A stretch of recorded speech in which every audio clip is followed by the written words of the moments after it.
Assalamualaikum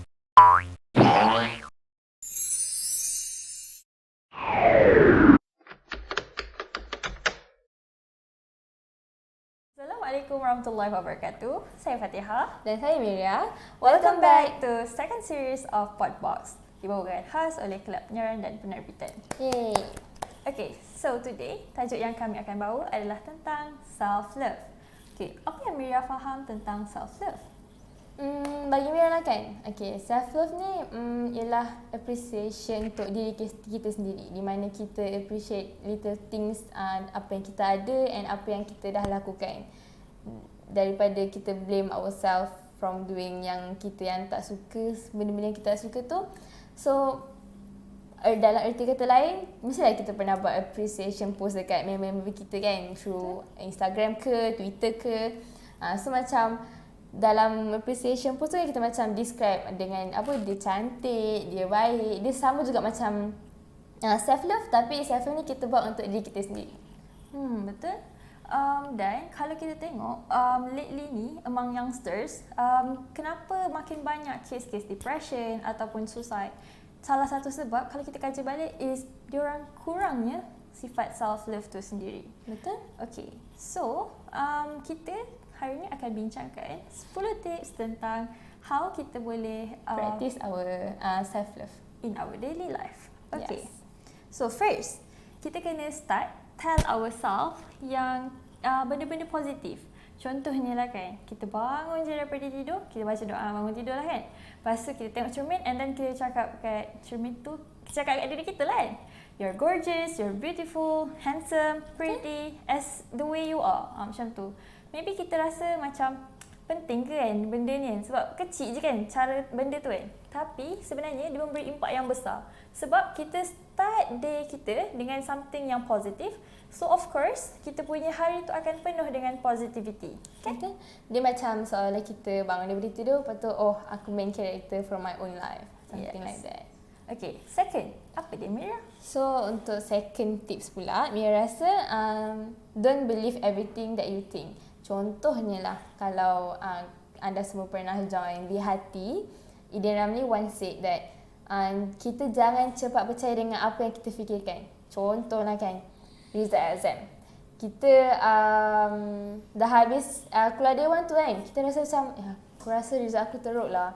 Lepas tu dia akan impact dekat diri kita. So benda fikiran tu lah yang kita jangan percaya. Sebab benda tak jadi lagi pun, tapi kenapa kita nak percaya dengan pemikiran tu. So to dapatkan self love tu, kita kena avoid negative thinking lah, senang cerita. Betul. Dan ni negative thinking in other way, which is kita rasa yang semua orang benci kita. Mestilah bukanlah kita, ada sesetengah orang dia ada negative trait di mana dia rasa yang semua orang tak suka kawan dengan dia, something like that. Dia rasa dia tak layak untuk kawan dengan seseorang. Dia rasa takut untuk bergaul sebab takut orang akan rasa macam kenapa dengan dia ni something like that. So untuk yang third tip pula, third is kita kena sentiasa surround ourselves dengan orang-orang yang sayang kita je. Tapi kalau nanti kawan-kawan dia macam yang ada negatif, macam mana? Okay, so kalau kita rasa benda tu toxic, negatif kepada diri kita, kita boleh cut off the relationship. Betul. Boleh. Tapi tak rasa macam jahat ke nak cut off relationship? Tak, sebenarnya ia bukan jahat, tapi sebenarnya kita pilih prioritize ourselves. Contohnya, kalau kita ada satu kawan ni kan, niat dia katanya dia nak gurau je. So apa yang dia buat kat kita, dia macam ejek kita setiap hari. Dia cakap, kau ni gemuk, kau ni hodoh, something like that kan.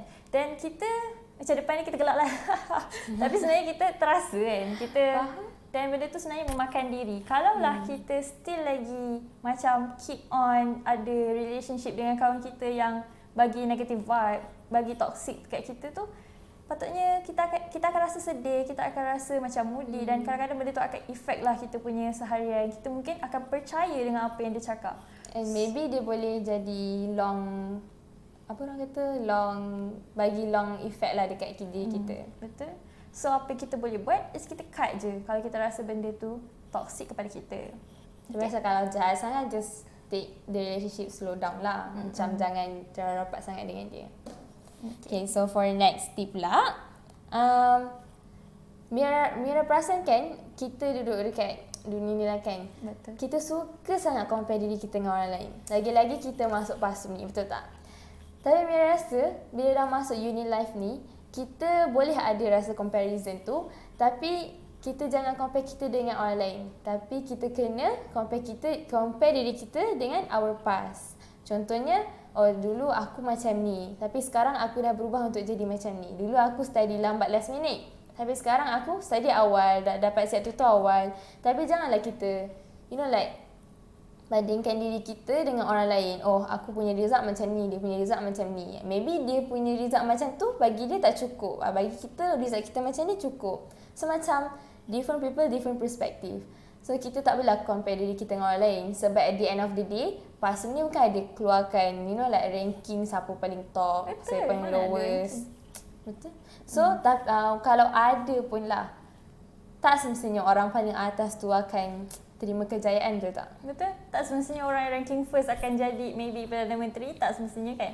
Dan orang yang kat tengah-tengah tu kebanyakannya lah yang akan macam, faham tak? Orang-orang yang memimpin Malaysia pada masa akan datang kan. Betul. Jadi selain compare-compare ni, apa next tip lagi? Tips yang kelima yang kami akan bawakan adalah kita kena sentiasa celebrate our wins no matter besar ke kecil. Macam tu. Contohnya, macam tadi kita cakap pasal result kan. Kita rasa macam 3.5 tu teruk, ataupun ada orang rasa macam Alhamdulillah 3.5. Okay, so benda tu tak kisahlah kita rasa teruk ke, rasa okay ke, kita celebrate je. Sebab sebenarnya kita berjaya habis SEM 1, kita berjaya ambil final exam, is actually a big achievement already. Kita berjaya survive kat PASM ni sendiri. Kita semua tahu kan, dia punya syllabus macam lajunya nak ke mana kan. Itu kan. So kita sendiri dah survive habis SEM 1. So sebenarnya big achievement kan. And term celebrate kat sini bukanlah maksud macam throw party ke huha-huha macam tu, no. Dia macam you can treat yourself, macam keluar jalan-jalan ke. Betul. Belanja macam dulu kita sebulan sekali je, setahun sekali je pergi Starbucks kan. Ni kita macam beli je lah Starbucks untuk diri sendiri lagi, just untuk celebrate sebab kita berjaya untuk habiskan saat-saat berada di PASM. It's actually a big achievement, okay guys? Yes. Okay, so next, step yang ke-6. Apa dia, Miriam? Step outside from our comfort zone. Ni basically untuk macam orang-orang yang introvert. Betul tak? Macam introvert ni dia ada satu bubble kecil dalam dunia dia. Bukan dalam dunia dia, dalam diri dia, yang dia rasa macam dia nak approach orang tapi dia takut. Tapi dia takut. And kadang ada juga some people, some introvert dia rasa macam dia lagi suka seorang-seorang daripada dia make new friends. Macam kami pun, kami loud introvert kiranya. Yeah. Saya punya MBTI, INFP. So introvert lah kan. Tapi Alhamdulillah kita berjaya buat podbox hari ni. Yeah. Okay. Okay, tapi kenapa step up from our comfort zone ni boleh dapat self love pula? Apa kena-mengena? Kena-mengenanya adalah bila kita macam try new things kan, kita akan discover a new side of us. Kita akan macam tahu, rupanya aku ni pandai jadi pengacara podbox walaupun kita masih belajar. Ada banyak salah silap. Tapi it's actually kita nampak lah kita ni ada a new side, bukan semata-mata belajar. So macam contohnya kita try join sukan. Pandai juga aku ni main sukan kan. So macam kita akan lebih sayang diri kita sebab kita tahu kita ni sebenarnya worth more than other people think. Betul? Yeah. Okay, other than cakap pasal passion, cakap pasal comfort zone ni kan, kita boleh pula termasuk dekat tips yang seterusnya, which is kita follow our passion. Follow our passion. Bila cakap pasal passion ni, macam Fatihah cakap tadi, kita main sukan, tiba tahu kita pandai bersukan. So bila kita tahu pandai bersukan, kita bolehlah terus follow our passion. So by that, kita boleh rasa macam, aku ni hebat dalam benda ni. So rasa self love tu dah ada walaupun sikit. Sebab kita yakin dengan diri kita yang kita boleh buat dari benda tu. Contoh kalau kita pandai melukis ke, so kita teruskan untuk melukis. Mana tahu sampai jauh. Betul. Dan follow our passion ni boleh jadi juga, contohnya kan, pelajar PASM, okay lah, kita cakap pelajar sains hayat lah kan. kebanyakannya nak jadi medik, nak pursue medicine. Tapi kalau kita macam muhasabah balik, betul ke semua yang rasa nak pursue medicine ni adalah disebabkan passion dia sendiri ataupun disebabkan parents dia yang nak? So kalau parents dia yang nak tapi sebenarnya dia ada passion yang lain. Contohnya dia sebenarnya suka arts, dia sebenarnya suka accountancy. So why not kita follow our own passion? Sebab sebenarnya kalau kita follow kita punya passion, kita akan buat kerja tu dengan bersungguh-sungguh, and then kita punya chance untuk berjaya tu actually really high lah. Berbanding kalau kita buat apa yang kita tak suka pun. Some people also macam merasa macam, oh aku buat benda ni sebab aku nak banggakan parents aku. Tapi sebenarnya maybe kalau kita tunjukkan kita minat benda ni, yang kita nak pursue benda ni, and benda tu boleh buat kita happy, automatically akan buat your parents happy also lah. Dia maybe the suggestion untuk ambil medik tu sebab dia nampak kita macam tak ada kurang yakin dengan future kita. So dia mestilah parents nak suggest yang paling terbaik untuk kita. Betul. So medik is one of the best suggestion. Tapi tak semestinya the best choice for everyone. For everyone, yes. So for the next tip, apa pula? Fatia? Okay, next tip is kita kena sentiasa try untuk be grateful every day. Kita carilah apa-apa yang kita boleh bersyukur.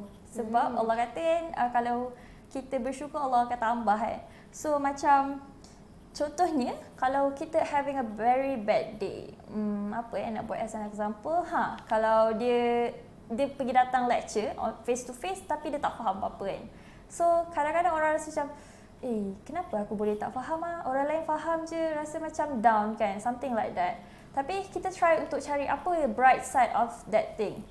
Bright side yang saya boleh cadangkan sekarang is actually kita ni beruntung, kita patut bersyukur sebab kita ada recorded lecture. Betul.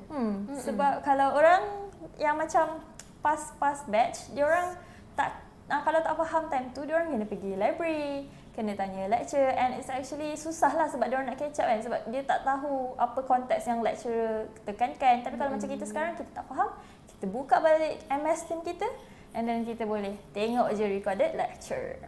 Betul-betul. So maksudnya kita ada kelebihan di mana kita ada inisiatif yang lagi lebih daripada sini atas kita. So conclusionnya, carilah apa-apa yang kita boleh be grateful. Kalau kita rasa having a bad day, mesti ada bright side-nya kan. Okay. Dia macam seolah-olah kita rasa hari kita teruk hari tu, tapi at least aku buat something. Yang macam kita tak dengar lecture time tu, tapi at least aku dah set tutor aku. Macam tu. Dia it's one of the way yang kita boleh untuk improve our self love juga. Yes. So untuk next tips pula, forgive yourself. Maksudnya setiap orang pasti ada bad past or experience yang like embarrassing ke, or yang boleh buat depressed ke.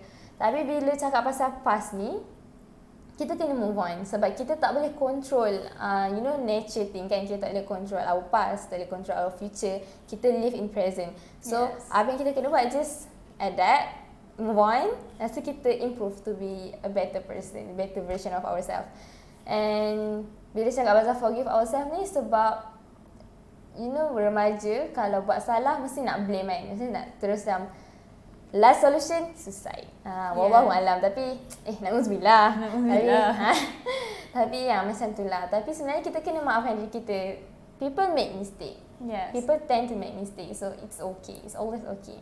Yeah. Dan kadang-kadang sebenarnya kita punya mistake yang past tu, actually itu yang membentuk siapa kita for the future. Contohnya orang tu berjaya pada masa dia punya resistency tinggi terhadap apa-apa ujian pun, maybe sebab dia ada bad past. So it's actually membentuklah siapa diri dia pada masa akan datang. Betul? Okay. Dah nak habis dah. Tips yang terakhir. So, tips yang terakhir adalah kita kena try, kita kena belajar untuk say no. Okay, apa maksud dia, Mira? Maksud say no ni maksudnya bila contohlah bila orang ajak macam untuk join kawan-kawan member untuk buat sesuatu, tapi kita ada benda lain nak kena lagi penting kena buat. kita kena belajar untuk cakap tak. Supaya benda ni tunjuknya kita ni ada pendirian yang tetap. Contohlah, Fatihah. Malam ni aku ada nak pergi Mid Valley. Tapi sebenarnya Fatihah ada banyak lagi tutor yang tak siap lagi. So, daripada Fatihah, ikut, baik Fatihah cakap no. So, benda ni macam tunjukkan yang Fatihah ni ada pendirian yang tetap. Fatihah yang bertanggungjawab. Betul tak? Betul. Orang rasa macam tak apa ke, nanti orang tu tak terasa hati ke. Tapi it's actually a good thing. Macam tadi, kita prioritize ourselves. That is very definition of self-love tu sendirilah. Kita tak try untuk puaskan hati semua orang sebab kita prioritize our own self lah. Macam tu. Dia akan jadi baik dekat diri kita juga. Dia nampak macam jahat tapi sebenarnya bagi impact yang baik juga. Okay, so insyaAllah itu sahaja 10 tips yang kami bawakan. Jadi apa conclusionnya?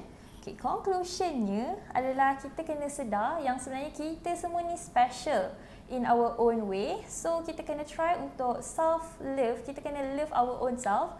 Dia benda ni bukan narcissistic tau, macam sayang diri aku, macam kita pentingkan diri, bukan. Tapi kita memprioritize. Macam itulah, faham kan? Faham. Okay, so bila kita dah ada self-love ni, kita akan push ourselves through our own limits lah. Sebab kita tadi dah, contohnya kita dah keluar daripada our comfort zone. So kita boleh shine lah untuk jadi the best version of ourselves. Okay, so apa 10 tips tadi? Mari kita ulang. So yang pertama, kita kena start our day with positive vibe, with positive macam puji diri kita. Second, don't believe everything that we think. Jangan percayalah kalau benda tu tak berjadi lagi, tapi kita dah fikir buruk-buruk dah. Tapi jangan percaya, okay? Third, surround ourselves with good surrounding and cut off any toxic relationship. Fourth, stop the comparison. Stop compare diri kita dengan orang lain, tapi compare diri kita dengan our past. Yes. And then fifth is celebrate our wins, no matter big ke, small ke, celebrate je. Okay. And then 6, step outside from our own comfort zone. 7, follow our passion. 8, find something to be grateful for every day. And 9, forgive ourselves. 10, learn to say no. Yeah. So, jadi itu sahaja daripada kami. Tapi sebelum kami cut off, jangan lupa untuk follow Instagram Pasum Millennium and follow Spotify Podbox Pasum. Thank you so much for tuning in. Bye. Stay tuned for our next Podbox. Bye. Bye.